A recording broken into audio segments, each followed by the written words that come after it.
మొన్నొడిసా రైలు టక్కర్ అయిన కాంచెల్లి రైలు బండిలో పోవాలంటేనే చాలా మంది జర వెనక ముందు అవుతారు. ఇక రైల్వే ఆఫీసర్లు కూడా జర చూసే నడుపుతారు. కానీ గాశారం గంగల కలిసి ఏదైనా టక్కర్ అయితేనో పట్టాలు తప్పితేనో జరన్ని దినాలు జాగ్రత్త పడతారు. అటెనక మామూలే ఇక. లేకపోతే ఏందుల్లా డ్రైవర్ ఉన్నప్పుడే కథ కింద మీద అవుతుంది. అసొంటిది డ్రైవర్ లేకుండానే గూడ్స్ రైలు కాశ్మీర్కి వెళ్ళి పంజాబ్ దాకా పోయిందంటే నమ్ముతారా?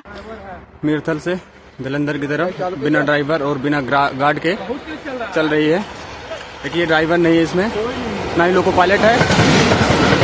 देखिए लोको पायलट नहीं है इसमें। बंगाला स्टेशन से जा रही है।